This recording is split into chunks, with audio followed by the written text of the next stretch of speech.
The law of attraction is one of the most talked about concepts in the world of personal growth, and also one of the most misunderstood. For many, it sounds like magical thinking. Believe hard enough and you'll get whatever you want.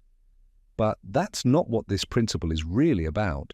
At its core, the law of attraction is the idea that your inner world, your thoughts, emotions, beliefs, and expectations shapes your outer experience. You attract into your life what you consistently focus on and emotionally resonate with. It's not about sitting still and waiting for things to show up. It's about learning how your mindset and energy influence the reality you create. Every day, whether you realize it or not, you are using the law of attraction. It's not something you turn on or off. It's like gravity. It's always working. The question is, are you using it consciously and intentionally or by default? Most people attract from a place of fear, stress, or limitation. They dwell on what they don't want, expect more of what they fear, and repeat the same patterns, not because they're lazy or unlucky, but because they've never been taught how powerful their thoughts and feelings really are. This audiobook is designed to change that. In the next 6 lessons, we're going to explore what the law of attraction truly is and how to use it in a grounded, practical, and powerful way. You'll learn how to shift your thinking, tune into your emotions, gain clarity on your desires, and align with the version of yourself that naturally attracts the life you want.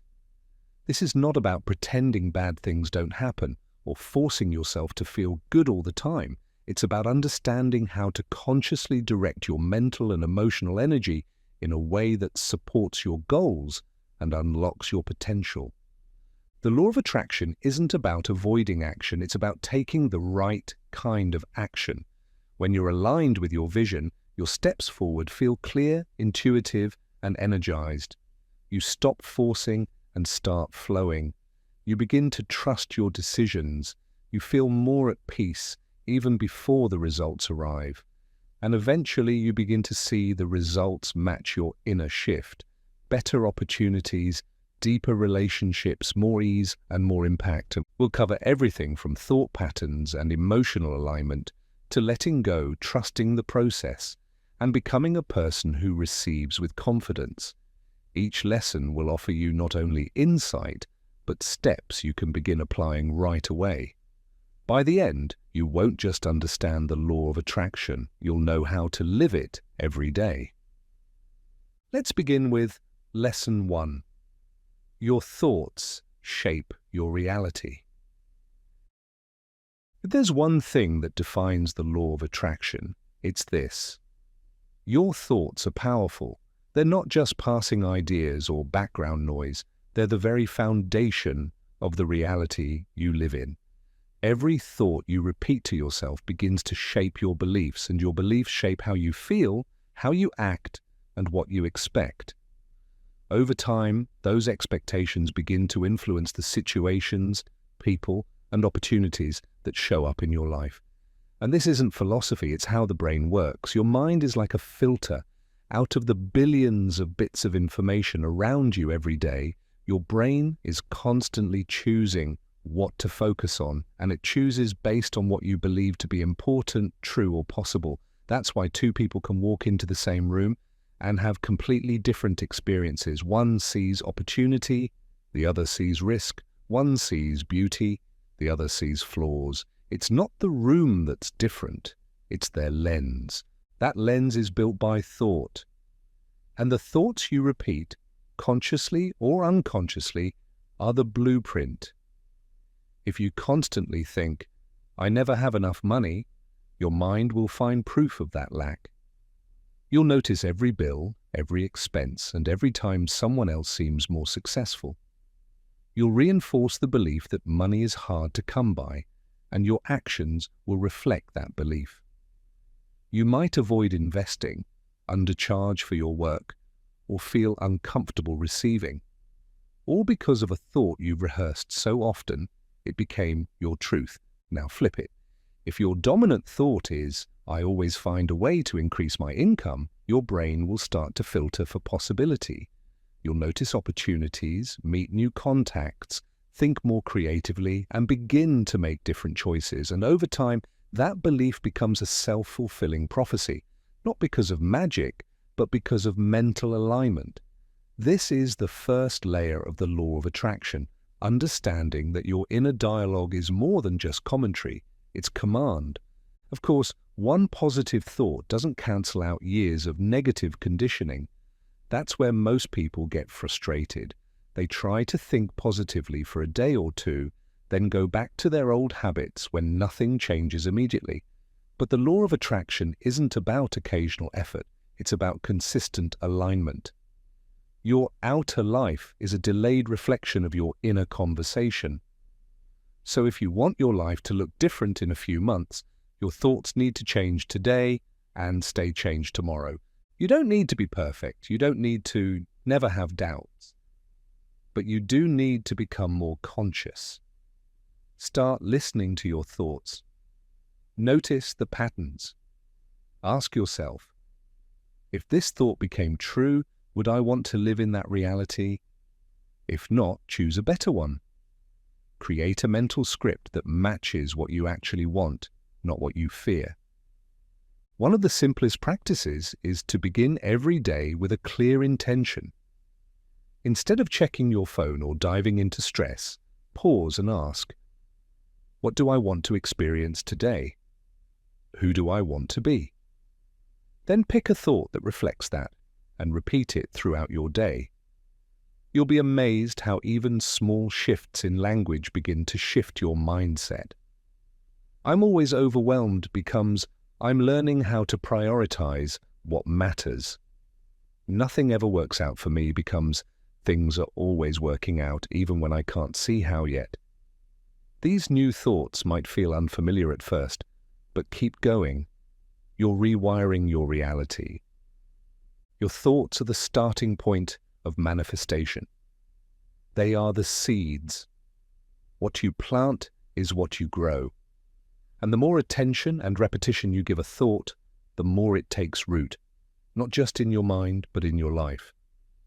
Now that you understand how powerful your thoughts are, the next step is learning to direct them intentionally, not just when you're feeling good, but especially when you're not. Most people assume they'll start thinking better thoughts once life improves, but the law of attraction works in reverse.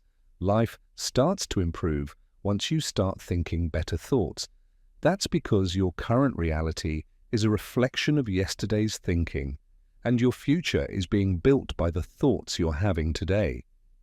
This doesn't mean you need to be happy all the time or deny negative emotions. It means you become aware of the stories you're repeating and take responsibility for shifting them. Let's say you're dealing with a challenge, financial stress, a relationship issue, or self-doubt. You can choose to tell yourself, I'm stuck, or you can choose, this is temporary and I'm finding my way through it. The situation may not change overnight, but your energy will, and that shift in energy is what creates space for new outcomes to emerge. That's what most people miss. The law of attraction isn't just about thoughts, it's about the frequency behind them. Two people can say, I want more money, but one says it from a place of fear and lack, while the other says it with excitement and trust. Same words, completely different vibration. And it's that vibration, what you're actually feeling, that determines what you attract. That's why affirmations only work when they're backed by emotion. If you're saying, I'm successful, over and over, but deep down you feel like a failure, your subconscious will reject the affirmation. But if you say it and anchor it with a memory, a sensation, or even a small win that made you feel successful, it starts to land. Your mind begins to accept the new idea and your energy starts to shift with it. So how do you train your thoughts without falling into toxic positivity? You get curious. When a limiting thought comes up, instead of judging it, ask, where did this come from? Is it actually true? Is there a more empowering perspective available right now? Then consciously choose a thought that feels better, but still believable. Instead of, I'll never figure this out, try, I'm learning something important from this. Instead of, people don't support me, try, I'm open to receiving support in new ways. It's not about lying to yourself. It's about giving yourself a better lens. And just like any habit, this takes practice. You won't rewire your thinking in a day. But the more you redirect your focus, the easier it gets. Eventually, it becomes your default to think in possibilities rather than problems, in solutions rather than setbacks. And that internal shift begins to create external shifts. You'll start noticing different things. You'll attract different people. You'll handle situations with more calm and clarity. And that's when the law of attraction starts to feel like momentum, not magic. Thoughts are your starting point. They create the lens through which you see the world. And if you want to live in a different world, more aligned, abundant, and free, it starts by thinking thoughts that reflect that reality. The next lesson will go deeper into the second layer of manifestation, the emotional frequency that gives those thoughts power. Let's move on to lesson 2. Emotions are the magnetic force. If your thoughts are the blueprint, then your emotions are the electricity that powers the entire structure. This is where most people misunderstand the law of attraction. They focus on what they're thinking, but they ignore how they're feeling. The truth is, it's your emotional state that carries the strongest signal to the world around you. You can think a positive thought, but if your emotions are full of worry, frustration, or doubt, that's the energy you're sending out. And the law of attraction always responds to energy, not just language. Think of it like a radio. You're always broadcasting on a frequency. That frequency is determined by how you feel. If you're tuned to stress, your thoughts, decisions, and interactions will all carry that tone. If you're tuned to calm confidence, the same situations will play out very differently. What you feel becomes what you notice, how you act, and what comes back to you. Emotion is your energetic language, and it's far more influential than most people realize. This is why two people can have the same goal, say the same affirmations, and visualize the same success, but only one of them actually moves toward it. The difference isn't willpower, it's vibration. One person is aligned emotionally, the other is conflicted. You can't manifest freedom while emotionally living in fear. You can't attract love while constantly feeling unworthy. The universe doesn't respond to your words, it responds to your state. So how do you shift your emotional frequency? First, you have to actually feel what you're feeling. Many people try to suppress uncomfortable emotions, thinking that ignoring them will raise their vibration. But suppression creates resistance, and resistance creates blocks. The goal isn't to avoid negative emotion, it's to become emotionally intelligent.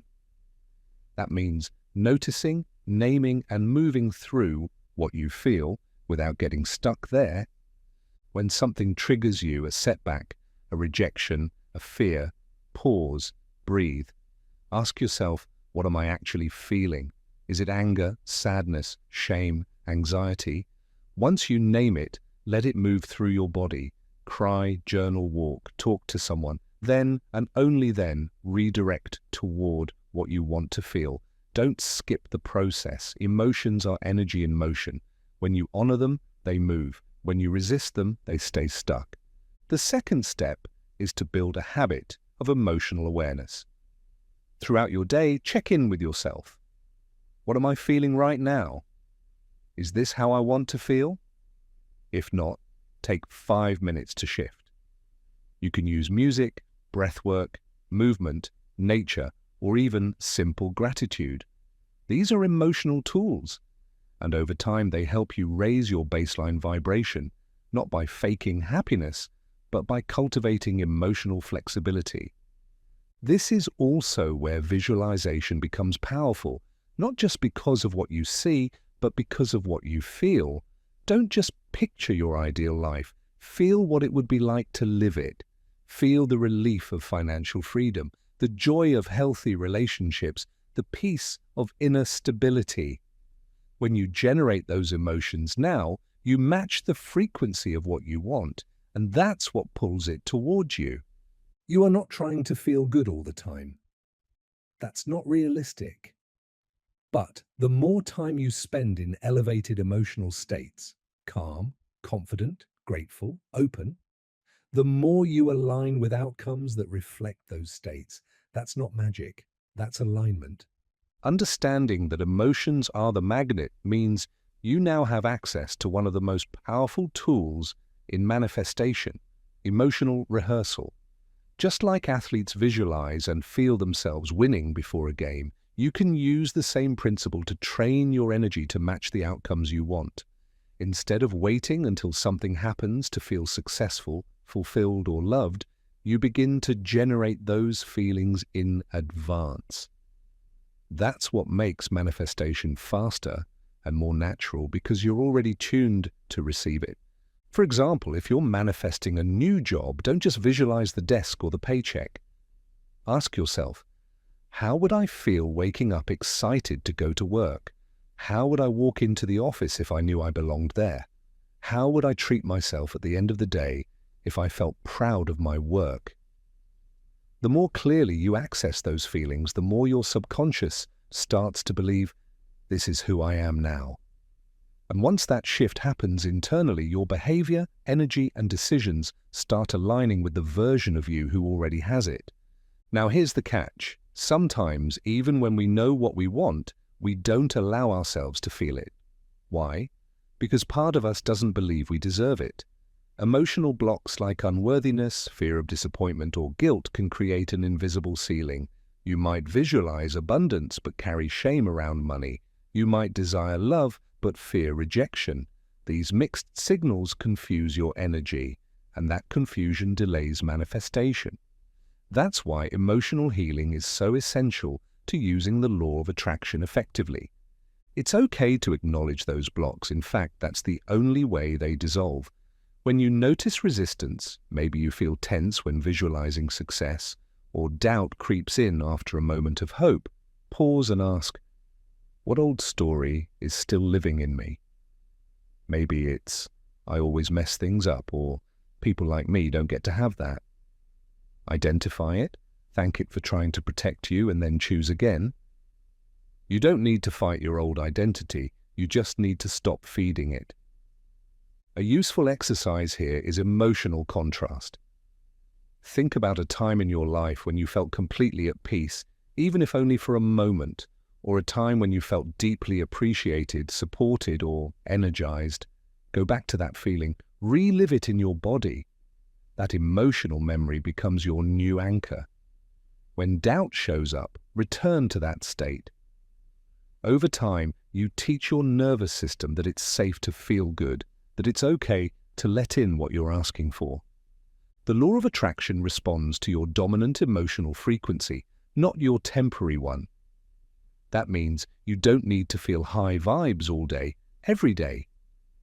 You just need to spend more time feeling like your desired outcome is possible, normal, even expected. And when that becomes your baseline, you'll notice the world around you adjusting to match it. To recap, your emotions are not just responses to life, they are instructions to your reality.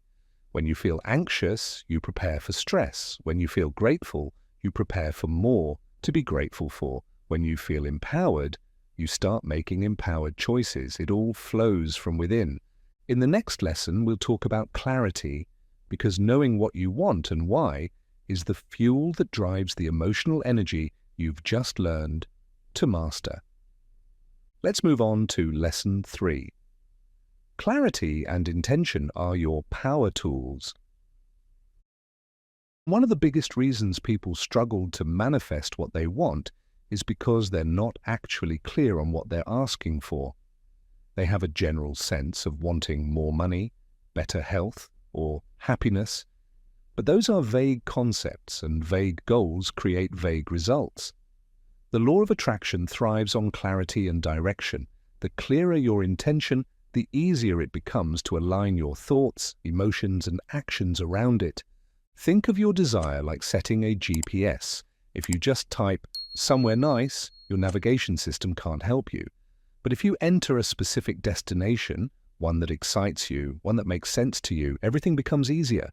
Your brain starts filtering information differently. You notice new possibilities. You recognize people and situations that support your direction. That's the power of clarity. It doesn't just focus your attention, it focuses your energy. So ask yourself, what do I actually want? And don't be afraid to be specific. If you want financial abundance, what does that mean for you? Is it $5,000 a month in passive income? A six-figure business? The ability to travel without worrying about money? Go deep. Describe it. Visualize it. Make it real. Because the more clearly you define your desire, the more clearly you'll recognize it when it begins to show up. But clarity is not just about the what, it's also about the why. Why do you want what you want? What feeling are you chasing? Often, our goals are just symbols for an emotional state. You don't want the money, you want the freedom, you don't want the partner, you want the connection, you don't want the house, you want the feeling of safety and beauty and belonging. When you know your emotional why, it becomes much easier to align with it even before the physical result arrives.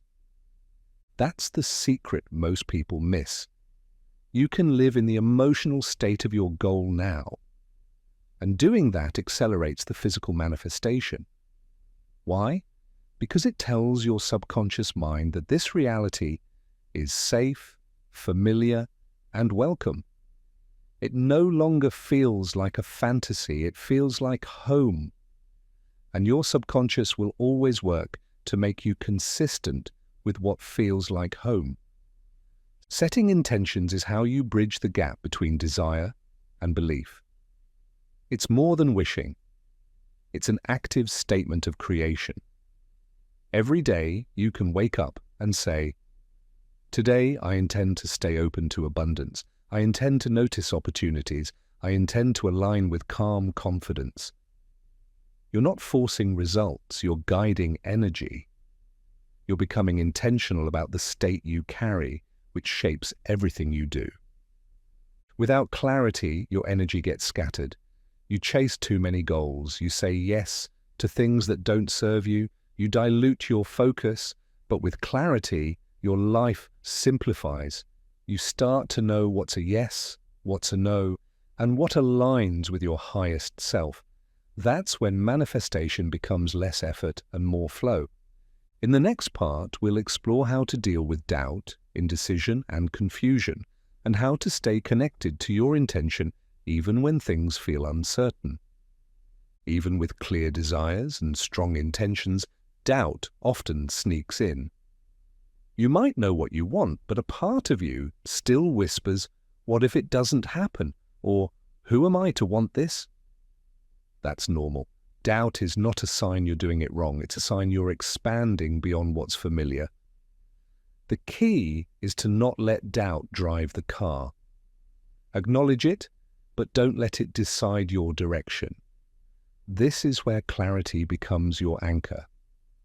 When uncertainty arises, come back to your why, revisit the vision. Remind yourself not just of what you want, but of how it will feel when it's real. One powerful practice is to write a vivid description of your desired outcome as if it's already happening. Not in future tense. Write it in the present. Describe where you are, what you see, how you feel, and what you're grateful for. This process trains your subconscious mind to believe in the possibility. The more familiar your desire feels, the more you begin to behave in alignment with it. That alignment creates consistency, and consistency builds momentum. Now let's talk about what to do when clarity fades. This happens to everyone. Sometimes we outgrow old goals or question whether we're on the right path. When that happens, don't panic. Pause and check in. Am I feeling unclear because my vision changed, or because I'm afraid to fully claim it? Sometimes what looks like confusion is actually fear in disguise, fear of failure, fear of judgment, or even fear of success. That's why emotional honesty matters. Get still and ask, if I wasn't afraid, what would I choose? The answer is usually waiting just beneath the surface. Another useful strategy is to focus on clarity of feeling, not just clarity of form. You might not know the exact job title or the perfect business idea, but you know how you want to feel when you wake up. Free, energized, useful, creative. Start there. Let the emotional clarity lead the way, and let the details evolve naturally. The law of attraction responds to energy more than specifics. So even when your plan is fuzzy, your feeling can stay strong. And finally, be patient with yourself. You don't need perfect clarity to move forward. You just need enough clarity to take the next step. That's often how manifestation works. One aligned action leads to the next insight, which leads to the next opportunity.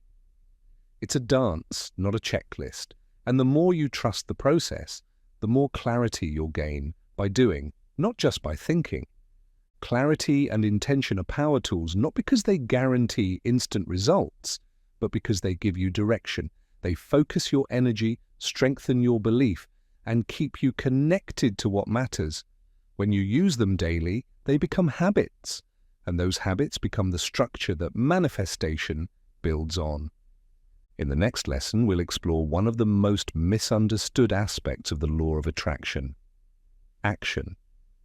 Specifically, how to take action that's aligned, not forced, and why the right kind of effort feels like flow, not struggle. Let's move on to Lesson 4, alignment before action. One of the biggest misconceptions about the law of attraction is that it's all about thinking and feeling, and that action doesn't matter. That's not true. Action is essential, but not all action is created equal. There's a difference between frantic effort and aligned movement. The first is driven by pressure, fear, or trying to control everything. The second flows from clarity, confidence, and inner alignment. That's what this lesson is about, how to take action from the right state of being so it becomes powerful, efficient, and inspired. Think about a time when you were excited about something, a project, a new relationship, a personal goal. You didn't have to force yourself to work on it. The energy felt natural. You were energized, curious, and focused. That's aligned action. It's not about pushing. It's about following what feels meaningful and alive. And that feeling creates results faster than any checklist ever could. Now compare that to times when you acted from fear. Maybe you were trying to prove something, avoid judgment, or force results. You might have been busy, but you weren't effective. That kind of action drains you and often leads to frustration or burnout. The law of attraction isn't telling you not to act. It's showing you how to act from a place of power, not panic. Alignment comes first. It's the inner calibration that makes your outer steps matter. When you're aligned with your intention, meaning your thoughts, emotions, and beliefs are all pointing in the same direction, your actions have weight. They open doors, they create opportunities. They feel synchronistic, like you're being guided instead of guessing. So how do you find alignment before you act? Start by checking in with yourself. Ask, am I acting from fear or from clarity? From anxiety or inspiration? Am I trying to control the outcome, or am I allowing the process to unfold with trust? This doesn't mean you wait until you feel 100% confident. It means you learn to recognize the difference between forcing and flowing. Forcing feels heavy. Flowing feels focused. A helpful practice is to pause before taking action and visualize the desired result. Feel what success would feel like. Let that energy settle in your body. Then ask, what's the next step I can take from this energy? That one question can shift everything. It turns your to-do list into a path of alignment. You'll often find that the right ideas, emails, conversations, or moves come to you more easily. and work better when you start from this space. In the next part of this lesson, we'll look at how to avoid over-efforting, how to recognize inspired action when it shows up, and why surrendering the outcome actually helps you achieve it faster. Aligned action doesn't mean sitting back and waiting for the universe to hand you everything. It means participating fully, but without the pressure to control every detail. This is a hard shift for many people. We're taught to hustle, to push harder, to always do more. But the truth is, if your energy is out of alignment, more action won't help. It'll just amplify the misalignment. You don't need more force, you need more focus. And that starts by learning to recognize what inspired action feels like. Inspired action is not always logical, but it's clear. It's that intuitive nudge to send the email, call the person, start the project, or take the trip. It often feels like a quiet knowing rather than a loud demand, and when you follow it, things often unfold with surprising ease. Resources show up, people respond, ideas click. That doesn't mean it's always comfortable, but it does feel aligned. So how do you know if an action is inspired or forced? Pay attention to your energy. Does the idea energize you or drain you? Does it feel like should or like want? Does it come from excitement or from fear of missing out? The more you ask those questions, the better you'll get at catching the difference. Another key is to stop glorifying busyness. Action alone isn't progress. You can spin your wheels for years doing what looks productive, chasing metrics, chasing people, chasing outcomes, and still feel stuck. Why? Because your energy is based on fear. Fear of not being enough, fear of being left behind, fear of failure. And fear-driven action creates more fear-based results. You attract situations that confirm your stress instead of your vision. When you act from alignment, even small steps create big shifts. A single phone call, a short message, a quiet decision to commit. These things carry more weight because they're backed by clarity and calm. You're not pushing energy, you're channeling it. Now here's where trust comes in. Aligned action also means being willing to take the step without knowing how it will all work out. You follow the impulse, you stay open, and you let go of the outcome. That last part is crucial. When you're attached to how it has to look or when it has to happen, you introduce resistance. But when you act from trust, you create space for even better outcomes than you imagined. This isn't passive, it's co-creation. You show up with energy, intention, and readiness, but you let the form reveal itself. And often, it does, sometimes faster than you thought possible. To build this habit, create space daily to connect to your vision. Even 5 minutes. Sit quietly. Tune in. Ask, what action would feel aligned today? Then do it without second-guessing or over-planning. Let it be simple. Let it be enough. When you follow these small inner nudges, they compound into momentum. Alignment before action isn't a rule, it's a rhythm. And when you follow it, the game changes. You stop chasing, you start creating, you stop controlling, you start receiving. In the next lesson, we'll talk about receiving, because most people are better at asking than they are at actually letting things in. And that's where the next level of manifestation begins. Let's move on to Lesson 5. Receiving is a skill and a mindset. We often talk about manifestation in terms of asking, visualizing, believing, and taking action. But what rarely gets discussed is the ability to receive. And yet this is where many people block the very things they've been asking for. They put in the work, they shift their mindset, they get emotionally aligned, and then they subtly push away the outcome without even realizing it. Why? Because receiving is not passive, it's an active skill, and more importantly, it's a mindset.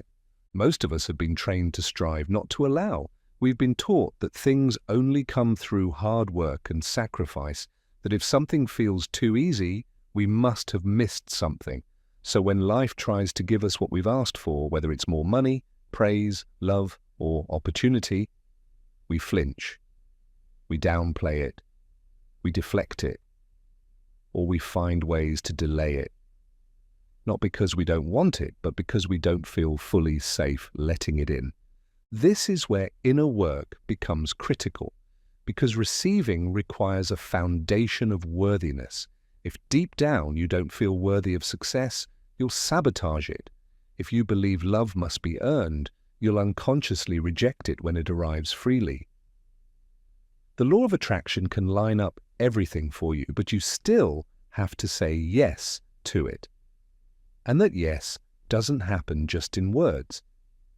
It happens in your nervous system, your identity, and your energy. So what does it actually mean to receive? It means allowing what you've asked for to arrive in the way it wants to come. It means releasing the need to control every detail and being open to surprises, detours, and upgrades. It means recognizing abundance when it shows up, even if it looks different than you expected.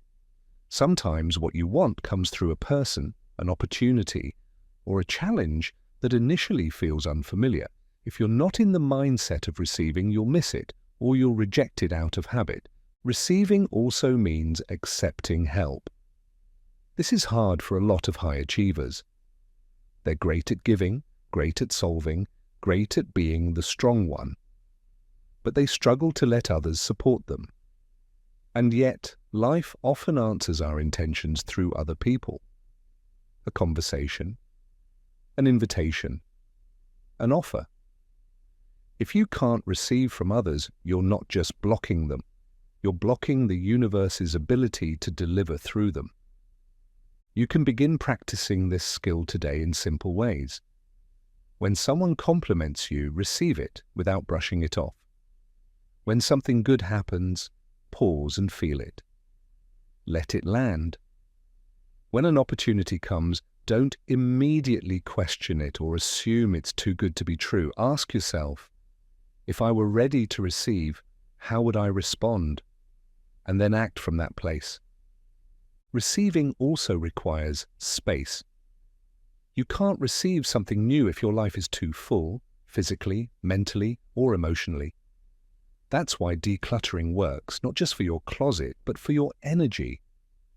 Clear out what you no longer need. Release what you're holding on to out of fear or habit. Create room, not just in your schedule or inbox, but in your mind and body. Manifestation needs somewhere to land. In the next part, we'll explore how self-worth, resistance, and identity shape your capacity to receive, and how to expand that capacity starting now. To fully receive what you desire, you must expand your sense of identity. The question isn't only, do I want this? It's, do I see myself as someone who naturally lives this way? This is where many people get stuck. They're trying to attract wealth while identifying as someone who always struggles.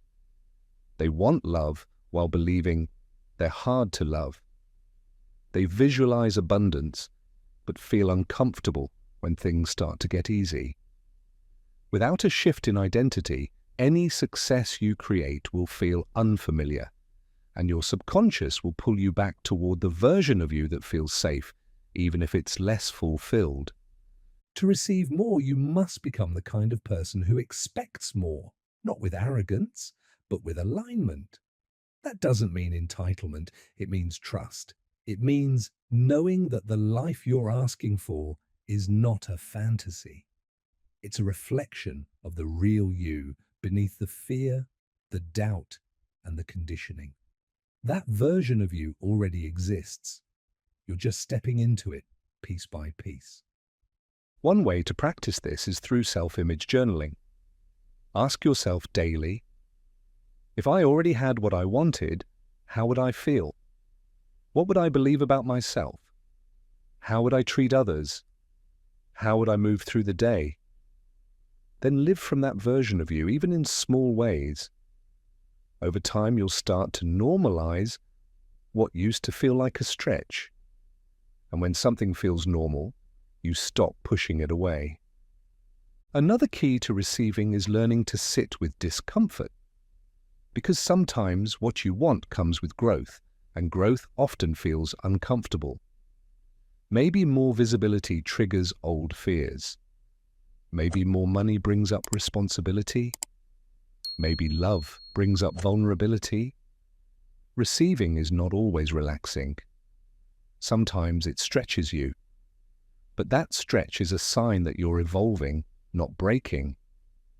Resistance isn't always a block. It can be a signal that you're stepping into something new. The key is to recognize it and stay open. Don't let a little friction make you run. Ask yourself, is this discomfort because something's wrong or because something new is arriving?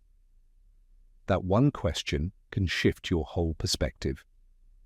Finally, understand that receiving is a practice. You're not going to master it overnight. You've likely spent years proving yourself, earning your worth, and staying small to feel safe. Undoing that doesn't happen in one meditation or journal session, but it does happen every time you say thank you without deflection, every time you accept support without guilt, every time you celebrate without downplaying. You're teaching your system that it's safe to receive. Receiving is not a reward for being good. It's not something you earn after struggle. It's your natural state. You are already worthy. You are already enough. The universe is not holding back from you. It's just waiting for you to open the door. In the next lesson, we'll explore how to let go without giving up, because holding on too tightly can block even the clearest intentions. Let's move on to Lesson 6, Detachment, Trust, and Letting Go. One of the most misunderstood ideas in manifestation is the concept of letting go. People often think it means giving up on what they want, or pretending they don't care anymore, but that's not what letting go means at all.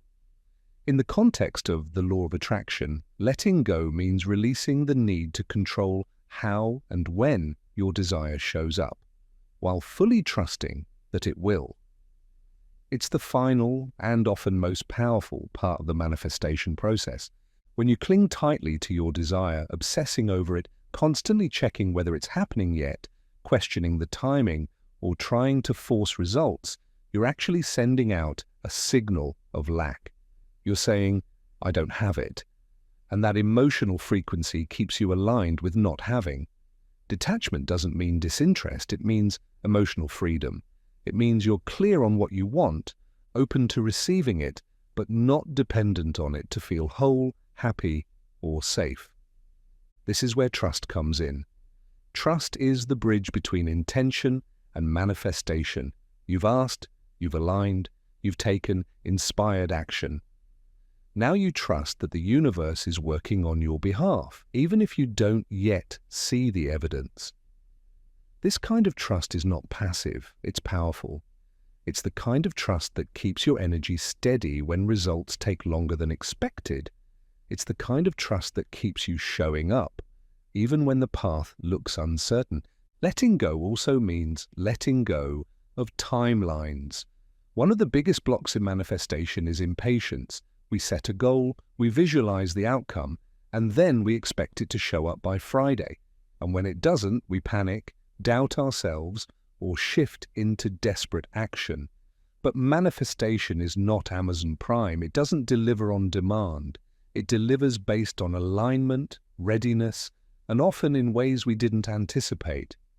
When you release the need for a specific timeline, you create space for better timing and better outcomes. This doesn't mean you sit around and do nothing. It means you take action from inspiration, not desperation. You stay in motion, but without fear.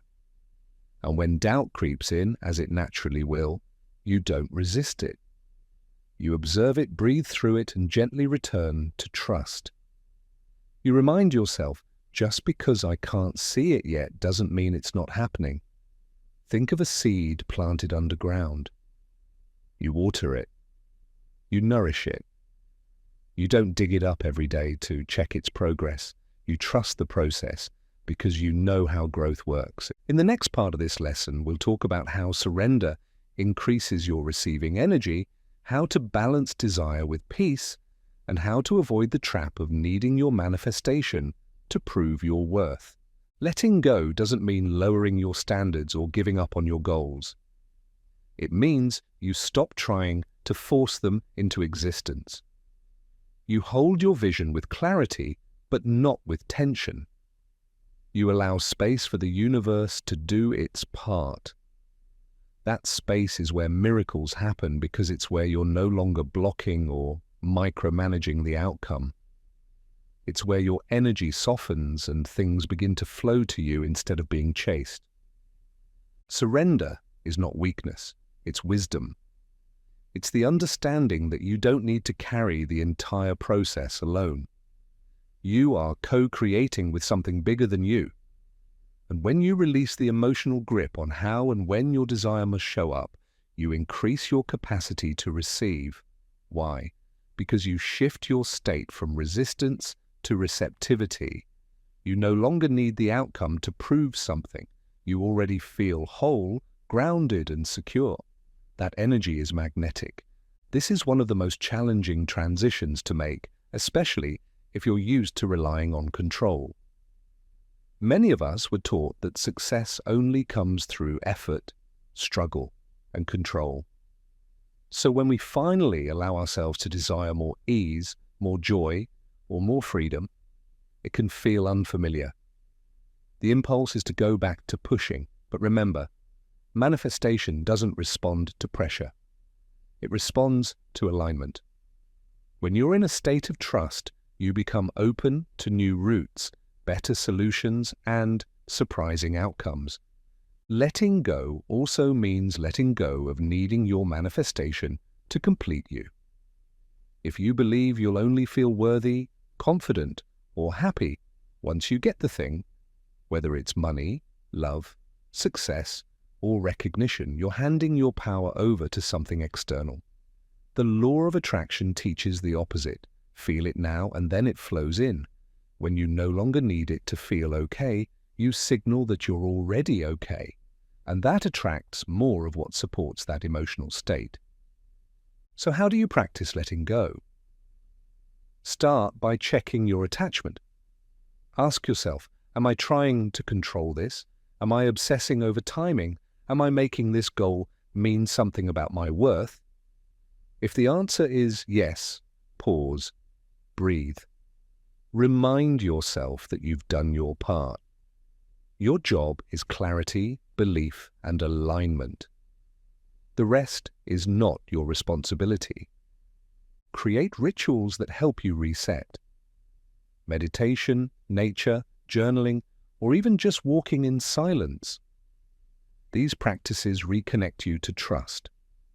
They remind your nervous system that you're safe, and when you feel safe, you stop grasping. Letting go doesn't mean giving up on the desire. It means giving up on the desperation. And when that shift happens, everything starts to move faster. Not because you're pushing, but because you're allowing. In the final lesson, we'll bring all of this together into a lifestyle, so manifestation is no longer something you do, but something you live. By now, you've learned that the law of attraction is not just a technique. It's a way of being. It's not about wishing harder or trying to be positive all the time. It's about understanding how your thoughts, emotions, intentions, and actions come together to shape your reality. It's about becoming someone who creates consciously, consistently, and confidently. The biggest shift is moving from occasional practice to daily alignment.